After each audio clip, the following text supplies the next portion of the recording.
গত 4 এপ্রিল রাজশাহী এবং চট্টগ্রাম বিশ্ববিদ্যালয়ে শিক্ষা মন্ত্রণালয় থেকে চিঠি পাঠানো হয় এবং সেই চিঠিতে উল্লেখ করা হয় যে জাতীয় বিশ্ববিদ্যালয়ের আন্ডারে 9টা কলেজ ছিল।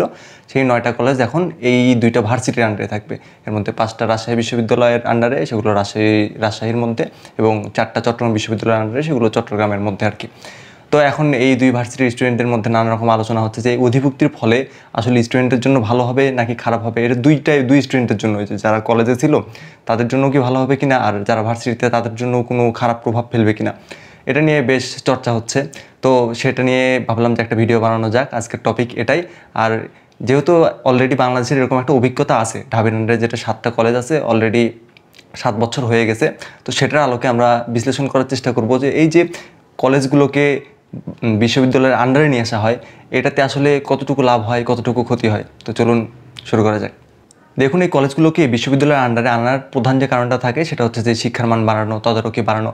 যে একটা কথা থাকে যে এই ন্যাশনাল বিশ্ববিদ্যালয়ের আন্ডারে যেসব যখন স্টুডেন্টগুলো থাকে তখন তাদের শিক্ষার পিছিয়ে গড়ে যত টাকা ব্যয় করা হয়, ভার্সিটিতে তার থেকে অনেক বেশি ব্যয় করা হয়। এটার পরিসংখ্যানটা মোটামুটি এরকম যে ন্যাশনালের একটা স্টুডেন্টের পিছিয়ে দেখা যাচ্ছে পার ইয়ার গভর্নমেন্ট সেখানে 700 থেকে 800 টাকা খরচ করে। সেখানে কোনো একটা পাবলিক ভার্সিটিতে মোটামুটি 1.5 লক্ষ টাকার মতো খরচ করে প্রতি স্টুডেন্টের পিছে।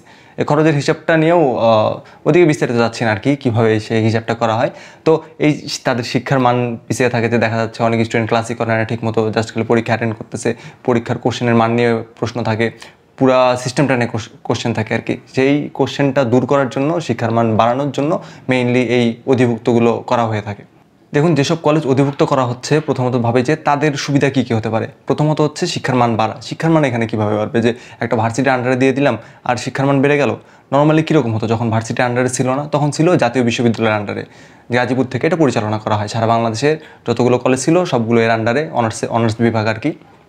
তো সেখান থেকে তদারকিটা করা কিন্তু বেশ টাফ একটা ব্যাপার, যে এতগুলো কলেজ, যেরকম বিশ্ববিদ্যালয়গুলো কি নিজের ডিসিশন নিজে নিতে পারে, ইউজিসি সেখানে একটা নির্দেশনা দিয়ে দিতে পারে, সেই অনুযায়ী চলে। কিন্তু ওই জাতীয় বিশ্ববিদ্যালয়ের আন্ডারে এতগুলো কলেজ তখন বেশ ঝামেলা হয়ে যায়। তারপরে দেখা যায় যে ক্লাস করা নিয়ে, যে এখানে জাতীয় বিশ্ববিদ্যালয়ে দেখা যাচ্ছে অনেকে হয়তো ক্লাস করে না। সেক্ষেত্রে একটা প্রশ্ন থেকে যায় যে আচ্ছা, স্টুডেন্টরা তাহলে পরীক্ষায় পাস করতেছে কীভাবে। এরকম অনেক সেইং থাকে যে স্টুডেন্টকে হয়তো আমি নির্দিষ্ট কিছু কোশ্চেন দিয়ে দিচ্ছি, যে হ্যাঁ মানে অনেকটা টিপস টাইপের, যে তুমি এই 10টা কোশ্চেন পড়ো, জাস্ট সেইং আর কি, এই 10টা কোশ্চেন পড়ো, এখান থেকে তুমি 5টা কমন পাবে। তো এরকম করে তো টোটাল সিস্টেমটা ফেয়ার হলো না। তো এই তদারকিগুলো বাড়ানো, যে ক্লাসে অ্যাটেন্ডেন্স ঠিকঠাক হচ্ছে কিনা, টিচারে ঠিকঠাক ক্লাস নিচ্ছে কিনা। আরেকটা মেইন কথা হচ্ছে যে এই অধিভুক্তি হওয়ার পরে কোশ্চেন কিন্তু করবে কারা? কোশ্চেন কিন্তু করবে বিশ্ববিদ্যালয়ের শিক্ষকরা, আবার খাতাও কিন্তু কাটবে বিশ্ববিদ্যালয়ের শিক্ষকরা। সেই ক্ষেত্রে অবশ্যই এখানে মান বাড়বে, যে তাদের কোশ্চেন করার প্যাটার্ন চেঞ্জ হবে। ভার্সিটিতে একটা টিচার যেভাবে কোশ্চেন করতেছিল, সেই কোশ্চেনটা তারাও এখন ফেস করতেছে। তো ওই যে একটা টিপসের বিষয়টা ছিল, সেটা দূর হবে। আর শুধু যে এখানে খাতা কাটা, কোশ্চেন করা, শুধু এটাই না, প্রত্যেকটা ডিপার্টমেন্টের একটা বোর্ড ভাইবা থাকে, যে ফাইনাল পরীক্ষার পর একটা ভাইবা হয়। সেই ভাইবাতেও কিন্তু এই বিশ্ববিদ্যালয়ের শিক্ষকরা সেখানে উপস্থিত থাকবে। তারা বিভিন্ন কোশ্চেন করবে, যে তারা কতটুকু শিখলো, সেসব বিষয় তদারকি করবে। তো এসব যদি সুষ্ঠুভাবে পরিচালনা করা যায়, তাহলে অবশ্যই বলা যায় যে এসব শিক্ষার মান বাড়বে। কিন্তু এটা নিয়ে তো অনেক সমালোচনাও থাকে, যে আমরা 7 কলেজের ক্ষেত্রে দেখছি স্টুডেন্টরা বিভিন্ন সময় আন্দোলন করতেছে, তার এই সমস্যা সেই সমস্যা। তো এই অধিভুক্তির ক্ষেত্রে আসলে সমস্যাগুলো কি, আমরা 2 টাইপের সমস্যা নিয়ে আলোচনা করব। যে কলেজ অধিভুক্তি হলো সেই সব স্টুডেন্টদের, আর যে ভার্সিটির আন্ডারে হলো সেই সব ভার্সিটির। তো চলুন এবার এই বিষয়টা নিয়ে আলোচনা করা যাক। দেখুন, প্রথম এবং প্রধান যে সমস্যাটা আমার মনে হয় সেটা হচ্ছে আমলাতান্ত্রিক সমস্যা। যে শুধু ঢাকারটাই দেখেন, যে ঢাকা ভার্সিটির আন্ডারে যে 7টা কলেজ, এগুলো ঢাকা শহরের মধ্যে, মানে ঢাকা ভার্সিটি থেকে দূরত্ব হিসেবে এগুলো দূরত্ব খুব বেশি না, মানে ঢাকা ভার্সিটির আশেপাশে এই 7টা কলেজ। তো এই ক্ষেত্রে কী হয়, যে কোনো একটা ডিসিশন, একটা স্টুডেন্ট যদি সেই কলেজে যে অথরিটিকে যে বলে, যে বা ডিপার্টমেন্টের কাউকে যে বলে আচ্ছা আমি এটা বুঝতেছি না, মানে এটা বলতে কি বোঝাচ্ছি, এটা বলতে বোঝাচ্ছি যে কোনো একটা ভার্সিটির রুল, যে ধরেন পরীক্ষার সিস্টেম কোনো কিছু ইমপ্রুভ দেওয়া, বা কোনো সাপ্লি রাখা, বা এই টাইপের যে রুলস অ্যান্ড রেগুলেশন আছে, এসব নিয়ে জিজ্ঞেস করলে, বা পরীক্ষা হয়ে গেছে, রেজাল্ট আবার সমন্বয় হওয়া, এসব নিয়ে জিজ্ঞেস করলে দেখা যাচ্ছে তারা কোনো সদুত্তর দিতে পারে না। হয়তো তারা জানে না, বা তাদের বলে আমাদের এখন ইনস্ট্রাকশন দেওয়া হয় নাই, সবগুলো রুলের মধ্যে আছে, এরকম একটা ভোগান্তি। তাহলে দেখেন, এই যে যদি আমি চিটাগং ভার্সিটির কথা বলি, চিটাগং ভার্সিটির আন্ডারে যেসব 4টা কলেজ অধিভুক্ত করা হয়েছে, এগুলো থেকে কিন্তু চিটাগং ভার্সিটির দূরত্ব বেশ, মানে অনেক বেশি দূরত্ব। তো সেসব ক্ষেত্রে দেখলে দেখা যাচ্ছে কোনো একটা মিটিং অ্যারেঞ্জ করা, যে ভার্সিটির ভিসির সাথে আমরা অধ্যাদেশ দিয়ে একটা ভিডিও বানিয়েছিলাম, সেই অধ্যাদেশের মধ্যেও দেখছি যে সে ভিসি এই যে তার অধিভুক্ত যেগুলো কলেজ থাকবে তাদের সাথে মিটিং করতে হয়, সেগুলো পরিদর্শন করতে পারে। তো সেগুলো তদারকির ক্ষেত্রে দূরত্ব কিন্তু একটা বিশাল বাধা। তো এই সব বিবেচনায় নিয়ে এক্ষেত্রে কিন্তু আবার ছোটোখাটো বেশ সমস্যা হয়ে যায়। এরপরের পয়েন্ট যেটা থাকে সেটা হচ্ছে যে সার্টিফিকেট নিয়ে আসলে সুবিধা অসুবিধা 2 পয়েন্টই আছে। তো এটা অসুবিধার মধ্যে রাখছি, সুবিধা অসুবিধা দুটো একসাথে আলোচনা করি। যে সার্টিফিকেটের ক্ষেত্রে দেখা যায় যে সবাই বলে যে হ্যাঁ আমি তো একটা কলেজে পড়ছি, কিন্তু আমি তো ওই ভার্সিটির অধিভুক্ত হওয়ার কারণে ভার্সিটির সার্টিফিকেটটা পাবো। দেখেন ঢাকা ভার্সিটির ক্ষেত্রে যেটা হয়েছে যে 2020 সাল পর্যন্ত ঢাকা ভার্সিটির সার্টিফিকেট আর তার অধিভুক্তি কলেজের সার্টিফিকেট দুটো অলমোস্ট সেম ছিল। পার্থক্য কই ছিল? পার্থক্য ছিল যে একটা স্টুডেন্ট যে হলের তার যে অ্যাটাচ যে হল আছে ভার্সিটির হল, তার কিন্তু মার্কশিটে সেটা থাকবে, মানে তার সার্টিফিকেটে মার্কশিটে সেটা থাকবে সে অমুক হলে অ্যাটাচড ছিল। মানে ভার্সিটির রেজাল্ট বলেন বা যাই বলেন সেগুলো তো সব হলে যায়, হল থেকে সেগুলো কাজ করতে হয়, হল থেকে রেজাল্ট তুলতে হয়, মার্কশিট হলে যায়, মানে সব কিছু তো হল কেন্দ্রিক হয়ে থাকে। তো ওখানে লেখা থাকতো যে অমুক স্টুডেন্ট ঢাকা ভার্সিটির অমুক হল। আর এই 7 কলেজের ক্ষেত্রে লেখা থাকতো যে ঢাকা ভার্সিটির সার্টিফিকেট ওই হলের জায়গায় লেখা থাকতো সে কোন কলেজে পড়ছে, সে ঢাকা কলেজ বা ইডেন কলেজ বা যে কলেজেই হোক সেই কলেজের নামটা ওখানে লেখা থাকতো। 2020 সালের পরে যেটা হয় যে সার্টিফিকেট একটু চেঞ্জ আনা হয়, সেখানে আলাদা একটা ফন্টে অ্যাফিলিয়েটেড লেখা থাকে, অর্থাৎ এটা যে অধিভুক্ত কলেজ সেটা লেখা থাকে। তো এখন বলতে পারেন যে অনেকে এটা বেশ কমন একটা অ্যান্সার দিয়ে থাকে যে না সার্টিফিকেট তো সেম। তাহলে ভাবেন যে যে একটা অধিভুক্ত কলেজে পড়লো আর যে ওই ভার্সিটিতে পড়লো দুটো কেমনে সেম হয়? মানে তাদের তো আলাদাভাবে ট্রিট করা হয়েছে বা তাদের কারিকুলামও টোটাল সেম ছিল না। সেক্ষেত্রে এটা কি মানে টোটাল ফেয়ার হয়? অ্যাকচুয়ালি ফেয়ারও হয় না, অ্যাকচুয়ালি এটা দুটো সেম হয়ও না। তো এটার ক্ষেত্রে যেটা করা হয় যে ওই অ্যাফিলিয়েটেড লেখা থাকে।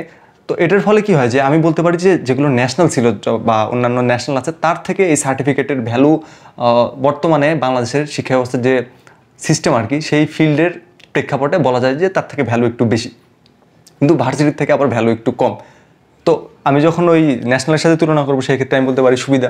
আবার অনেকে যে বলে ভার্সিটির সমান, অ্যাকচুয়ালি ভার্সিটির সমান হয় না। সেদিক দিয়ে কেউ এটা যদি অসুবিধা বলতে পারেন, কাউন্ট করতে পারেন অসুবিধা হিসেবে। এরপরে সমস্যা হচ্ছে রেজাল্ট নিয়ে। রেজাল্ট নিয়ে কীরকম সমস্যা? রেজাল্ট নিয়ে অনেক ধীরগতি তো হওয়ারই কথা। এখন ভাবেন যে ভার্সিটির টিচারদের কত প্রেশার পড়ে গেল, তাদেরকে এখন তার যে নিজের ডিপার্টমেন্টের খাতা কাটতে হতো আগে, তারপর অন্যান্য ডিপার্টমেন্টে যদি ক্লাস নিতে সেগুলোর খাতা কাটতে হতো, তারপরে অন্য ভার্সিটিতে এক্সটার্নাল হিসেবে যাওয়া লাগতো। এখন কী করতে হচ্ছে? অধিভুক্ত যেগুলো কলেজ আছে সেগুলোরও খাতা কাটতে হচ্ছে, সেগুলোর কোশ্চেন করতে হচ্ছে। তাহলে নর্মালি কি দেখা যায় যে একটা ডিপার্টমেন্টের মানে একটা ভার্সিটিরই অনেকগুলো সমস্যায় জর্জরিত থাকতে হয়। যে 20 জন টিচার থাকলে এর মধ্যে দেখা যাচ্ছে যে 3-4 জন বাইরে রিসার্চের কাজে আছে বা ব্যক্তিগত বিভিন্ন কারণ থাকতে পারে। সব মিলে ডিপার্টমেন্টগুলোই টিচার নিয়ে দেখা যাচ্ছে যে এনাফ টাইম দিতে পারে না বা যতটুকু ফ্যাসিলিটিস দেওয়ার দরকার ছিল ততটুকু দিতে পারে না। তো এটাই যখন ফুলফিল হচ্ছে না তখন এই টিচারদের উপর আরও দায়িত্ব দেওয়া, এতে কি হবে যে তারা যখন ন্যাশনাল আন্ডারে ছিল কোনো একটা কলেজ, তারা যে টাইমে রেজাল্টটা পেত তার থেকে এখন বেশি ডিলে হবে রেজাল্ট পেতে। আর এই প্রভাবটা কিন্তু ভার্সিটির স্টুডেন্টের উপরও পড়বে। টিচারের তো এখানে আরও কর্মদক্ষতা কমে যাবে, কারণ তাকে এখন অনেক কাজ করতে হচ্ছে। তাকে পে করা হবে অবশ্যই, কিন্তু এখানে আমরা পেইংয়ের বিষয়টা যাচ্ছি না, আমরা যাচ্ছি যে সেই টিচার যতটা ফ্যাসিলিটি দিতে পারতো এখন কিন্তু ততটা দিতে পারবে কি না এখানে একটা প্রশ্ন উঠতে পারে। না পারেরই কথা, কারণ তার কাজ অনেক বেড়ে যাচ্ছে, তার তো সময় তো এখন তাকে বাধ্য হয়ে বাড়াতে হচ্ছে, মানে রেজাল্ট আমাকে এখন ডিলে করতে হচ্ছে। তারপরে এখানে আরও সমস্যা আছে, যেরকম ধরেন যে কোশ্চেন করতেছে কে? ভার্সিটির টিচার, কিন্তু পরীক্ষা বা ক্লাস নিচ্ছে কে? ক্লাস নিচ্ছে কিন্তু ওই অধিভুক্ত কলেজের যে টিচাররা ছিল সেই টিচাররাই কিন্তু ক্লাস নিচ্ছে। তাহলে ভাবেন যে নর্মালি ভার্সিটিতে কী হয় যে যে টিচার ক্লাস নেয় সেই টিচারই কোশ্চেন করে, সেই কোশ্চেন আবার দেখা যাচ্ছে পরীক্ষার নিয়ন্ত্রক যে কমিটি থাকে তারা মডারেট করতে পারে, এই পাওয়ার তাদের থাকে। তো এখানে কি হচ্ছে যে যে স্যার ক্লাস নিছে সে স্যার কিন্তু কোশ্চেন করতেছে না। তার মানে যখন কোশ্চেনটা করা হয়, এটা ঢাবি 7 কলেজের অন্যতম একটা প্রধান সমস্যা ছিল যে তারা বলতো যে আমাদের সিলেবাস থেকে কোশ্চেন আসে না। দেখেন ঢাবির যখন একটা টিচার যখন কোশ্চেন করতেছে সে তো তার নিজস্ব যে স্বকীয়তা আছে সেখান থেকে করতেছে, মানে সে ঢাবিতে ক্লাস নেয়, সেখানকার সিলেবাসের সাথে অভ্যস্ত, সেখানে ক্লাস নিয়ে অভ্যস্ত, সেই প্যাটার্নে কোশ্চেনটা করতেছে। কিন্তু যখন 7 কলেজের কেউ পরীক্ষা দিতে যাচ্ছে তখন দেখতেছে যে না, তারা যেভাবে পড়ছে সেইভাবে কমন পড়তেছে না। এখন এটা পড়ানোর দোষ হতে পারে, মানে এখানে একটা সমন্বয়হীনতা অবশ্যই টের পাচ্ছেন। এটা কিন্তু একটা বিরাট সমস্যা। একে তো আমি রেজাল্ট দেরিতে পাচ্ছি, তারপরে আমি পরীক্ষার আমার জাজমেন্ট ঠিকভাবে হচ্ছে না, আমি যেটুকু শিখতেছি সেই অনুযায়ী আমার পরীক্ষা নেওয়া হচ্ছে না, এটাও কিন্তু একটা বেশ বড় ধরনের সমস্যা। তারপরে এই ফলাফল নিয়ে আরেকটা সমস্যা হতে পারে, কারো যদি ফলাফল কোনো কারণে ভুল আসে বা কেউ যদি কোনোবার রিটেক দেয় বা সাপ্লি দেয়, ইমপ্রুভ দেয়, সেই ইমপ্রুভগুলো দেওয়ার ফলে কি হয় যে তার রেজাল্টটা আবার কি হতে হয় যে সে তো নিজ কলেজে পরীক্ষা দিল, সেটা আবার যে কয়টা 4টা কলেজ আছে বা 5টা কলেজ অধিভুক্ত থাকবে, সেগুলো আবার সেন্ট্রাল একটা প্যানেল থাকবে, সেখানে ঘুরে আবার তার অধিভুক্ত যে বিশ্ববিদ্যালয় সেই বিশ্ববিদ্যালয়ে যাবে, সেখানে আবার সমন্বয় করা হবে। এখানে একটা বিশাল টাইম চলে যায়। এরপরে আসে বিশ্ববিদ্যালয় কর্তৃপক্ষের বিভিন্ন তৎক্ষণাৎ ডিসিশন নেওয়া। এই ডিসিশনগুলো কি, যে ভার্সিটির তো কেউ একজন দায়িত্বপ্রাপ্ত থাকে বা একটা কমিটি দায়িত্বপ্রাপ্ত থাকে, যারা এই অধিভুক্ত কলেজগুলোর সাথে সমন্বয় করে বিভিন্ন ডিসিশন নেওয়ার ক্ষেত্রে। মানে টোটাল বিষয়টা দুটার কানেক্টিভিটি তৈরি করার জন্য একটা কমিটি বা মেম্বার এরকম থাকে। তো তাদের দেখা যাচ্ছে যে বিভিন্ন হঠকারী সিদ্ধান্তর ক্ষেত্রে, যে হঠাৎ করে ডিসিশন হলো আজকে থেকে এটা হবে, কারণ সবাইকে সেই কলেজগুলোতে পৌঁছে দেওয়া, সেগুলো ইমপ্লিমেন্ট করা, আর যাদের মাধ্যমে ইমপ্লিমেন্ট করবো সেই কলেজের বিভিন্ন কর্মকর্তা কর্মচারী, তারাও ঠিকঠাক না বুঝতে পারা, এই সব কিছু মিলে এরকম হঠকারী সিদ্ধান্ত না সেগুলো বাস্তবায়ন করা অনেক টাফ হয়ে যায়। এরপরে ঢাকা ভার্সিটির অধিভুক্ত 7 কলেজের ক্ষেত্রে একটা রুল আছে, এটা ফ্যাকাল্টি ওয়াইজ ডিপেন্ড করে যদিও। যে রুলটা হচ্ছে যে প্রথম বর্ষে মিনিমাম সিজিপিএ 2 হলে পরবর্তী বর্ষে উত্তীর্ণ হতে পারবে, এবং প্রতি বছর first year, second year, third year এরকম প্রতি বছর এই সিজিপিএটা 0.25 করে বাড়ানো হয়। অর্থাৎ সেকেন্ড ইয়ারে 2.25 না পেলে পাস করতে পারবে না, থার্ড ইয়ারে 2.5 না পেলে পাস করতে পারবে না, পরবর্তী ইয়ারে উঠতে পারবে না। তো এটা তাদের একটা দাবি ছিল, যে 7 কলেজের দাবি ছিল যে এই নিয়মটা তুলে নেওয়ার জন্য। কারণ একে তো যেহেতু ভার্সিটির টিচাররা কোশ্চেন করতেছে, সেজন্য কোশ্চেন অনেক সময় সিলেবাসের বাইরে হচ্ছে, এটা নিয়ে একটা অভিযোগ আছে। তো সেই ক্ষেত্রে দেখা যাচ্ছে যে তাদের ওই পয়েন্টটা অনেক স্টুডেন্টের তুলতে অনেক ঝামেলা হয়ে যায়। একে তো সেশন জটের একটা ঝামেলা থেকে যায় বা একটা সম্ভাবনা থেকে যায়, তার উপর আবার কেউ ইমপ্রুভ দিলে সেটার নাম্বার সমন্বয় হতে সেটার একটা ঝামেলা থেকে একটা অপশন সুযোগ আছে। তার উপর এই সিজিপিএ বৃদ্ধি পাওয়ার যে রুলটা, এটা যদি ইমপ্লিমেন্ট করা হয় তাহলে দেখা যাচ্ছে অনেক স্টুডেন্টে এটাতে নাখোশ থাকে আর কি। আর স্টুডেন্টের দিক থেকে এটা অনেকটা যৌক্তিক, যে তারা এত কিছু সাফার করতেছে, সাফার বলা ঠিক হবে কিনা জানি না, মানে তারা এত কিছুর মধ্যে দিয়ে যাচ্ছে, অনেকের জন্য সিজি তোলা টাফ হয়ে যায়। আবার এখানে অনেকে বলতে পারেন, হ্যাঁ সিজি যদি তুলতে না পারে সে পাস করবে না, তাকে আরও ভালো করে পড়াশোনা করে পাস করতে হবে। আসলে দেখেন, কলেজগুলোর প্রেক্ষাপটটা বাংলাদেশের সাপেক্ষে যদি বর্ণনা করতে যান, সেখানে অনেকেই এই টেন্ডেন্সি নিয়ে ভর্তি হচ্ছে যে না, আমার ক্লাস না হলে চলবে, আমার ফ্যামিলিকে দেখার জন্য আমার একটা জব লাগবে। মানে শিক্ষার যে আমি যে সেক্টরে পড়তেছি সেই সেক্টর নিয়ে তো আমার টোটাল জব ফিল্ড নাই, এটা একটা কারণ। মানে শুধু একটা কিছু চেঞ্জ করে যে আমি শিক্ষার মান অনেক উন্নতি করে ফেলবো, এরকম হয় না। আমার সার্বিক বিষয়গুলো বিবেচনা নিতে হয়।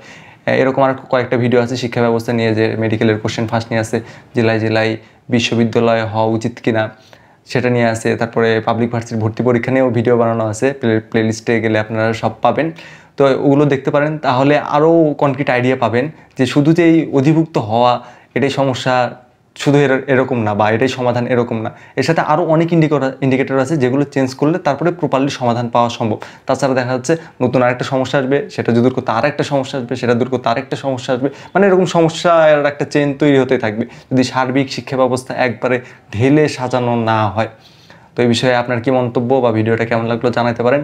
আর এই ভিডিও রেকর্ড করার সময় আমি স্পেশালি থ্যাঙ্কস দিতে চাই 64 দিনে 64 জেলা সাইকেলে ভ্রমণ করা রাইসুল ভাইকে। উনি আমাকে এই টপিকের কথা বলছিল যে এই টপিক নিয়ে একটা ভিডিও বানা চাই। ভাইকে ধন্যবাদ। আশা করি ভাই একদিন কোনো একটা এই পডকাস্টে সময় দিতে পারবেন। তো আপনাদের মন্তব্য জানাতে পারেন, লাইক, কমেন্ট, শেয়ার, সাবস্ক্রাইব যে অপশন পান ইউজ করবেন। ধন্যবাদ।